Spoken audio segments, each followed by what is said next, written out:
Que serait Londres sans sa famille royale, sa police montée et surtout ses marchés si diététiques? Mais nous ne sommes pas là pour faire du tourisme, mais plutôt pour suivre Julie, 25 ans. À première vue, cette jeune femme a tout de la parfaite anglaise, mais pourtant, il y a encore 2 ans, elle habitait près d'Angers aux côtés des siens. Julie a quitté son travail dans le prêt-à-porter pour s'occuper de la communication d'un site internet. Tout cela pour rejoindre Darren, son amoureux d'anglais. Un changement radical. J'ai tout quitté pour qu'on soit ensemble ici avec Darren. C'est vrai que ça a changé tout. J'ai un nouveau travail qui n'a rien à voir avec ce que je faisais avant. Il y a la langue, je parle anglais tout le temps. La nourriture, les horaires, vraiment toutes ces petites choses, les petits détails de la vie quotidienne. Et oui, c'est vrai que c'est un gros changement, mais on s'y fait. Ah, l'amour, toujours l'amour et encore l'amour. Quand on le rencontre, on est prêt à toutes les folies et parfois même à tous les sacrifices. Mais le problème avec Cupidon, c'est qu'il frappe parfois là où on ne l'attend pas. Alors que doit-on faire quand l'être aimé vit à plusieurs centaines de kilomètres de chez nous, ou pire, sur un autre continent? Continuer ou tout arrêter, un sacré dilemme. Pourtant, 37% des Français seraient prêts à tout quitter pour vivre une vraie histoire d'amour.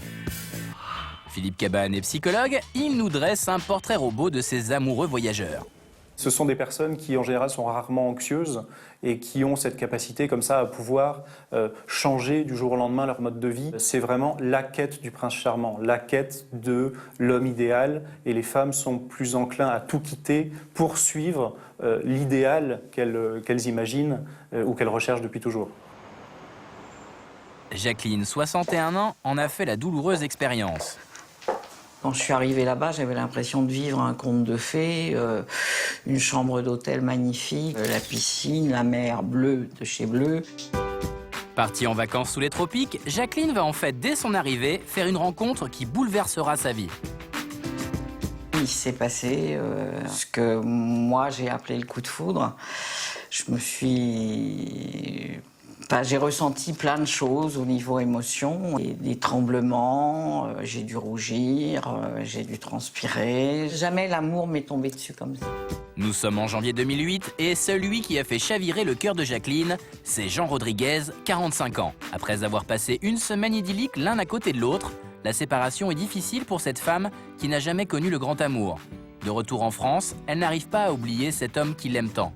Je ne pensais qu'à moi et à lui. Ma sœur m'a dit tu dois être folle. Je dis non, seulement amoureuse. Jacqueline compte les jours et 3 mois plus tard, elle part retrouver son prince charmant pour 2 semaines. Dans sa tête, commence à germer une idée un peu folle. Pourquoi ne viendrait-elle pas s'installer ici?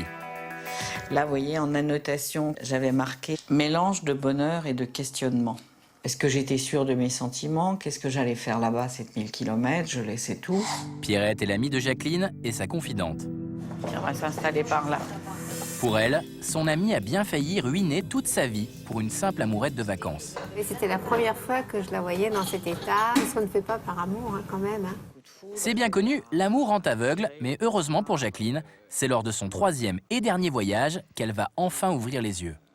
J'avais en face de moi un homme qui ne m'entendait pas, qui n'avait plus de gestes attentionnés vers moi.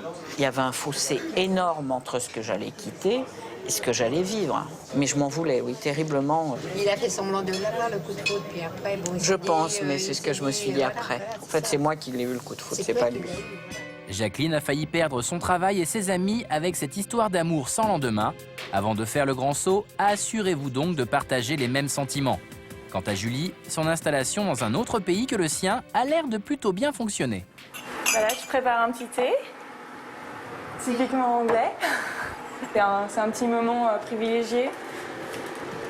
C'est vrai que c'est une habitude londonienne qui est facile à prendre. Et il faut croire que nos habitudes à nous, les Français, sont beaucoup plus difficiles à prendre, puisque avant de s'installer avec Julie à Londres, Darren a lui aussi quitté son pays de Galles natal pour suivre sa belle sans succès. I wasn't particularly homesick. After the few months down the pass, then it kind of sinks in. Especially when you Skype with friends, family, it's not particularly the same anymore. Si Darren n'a pas réussi à supporter l'éloignement avec ses proches, pour Julie aussi, les adieux ont été difficiles. Ça induit des petits pincements au cœur. Quand on a c'est toute sa famille sur le quai du train qui dit au revoir, c'est vrai que c'est très difficile, hein, je vais pas mentir, c'est vrai que c'est des moments qui sont riches en émotions. Un déracinement familial, mais aussi gastronomique, car côté cuisine, on ne peut pas dire que Julie ait vraiment gagné au change. Mais visiblement, la jeune femme s'est plutôt bien adaptée aux produits anglais. C'est les baked beans. C'est des haricots à la sauce tomate, c'est vraiment tout bête, mais c'est un truc que je pourrais manger à longueur de journée. Vraiment très très typique. On appelle ça du porridge, ils appellent ça oatmeal. Et c'est une espèce de pâte blanche qui n'a pas de goût. Mais après, il faut mettre des choses dedans et c'est ça, c'est créatif, donc c'est sympa. Malgré son sourire, Julie connaît elle aussi des moments de blues. Ça va? Depuis 2 ans, le coup de fil du dimanche est donc devenu un vrai rituel. Ça fait vraiment plaisir d'avoir des petites nouvelles de temps en temps. Il y a des dimanches que je passe entiers à appeler tous mes amis et tous mes grands-parents, ma famille tout d'un coup, histoire de ne pas faire de jaloux. Loin de sa famille et de ses amis, Julie construit pas à pas sa nouvelle vie en Angleterre aux côtés de l'homme qu'elle aime. Un choix courageux qu'elle ne regrette pas aujourd'hui. C'est sûr que s'il y avait un tel changement à refaire, je le referais parce que je pense que c'est vraiment ce qui est le plus important, c'est qu'on reste ensemble et qu'on fasse des choses ensemble. Un conte de fées qui n'est pas prêt de s'arrêter puisque Julie et Darren souhaitent bientôt se marier. Un voyage à deux au-delà des frontières qui durera, on l'espère, toute la vie.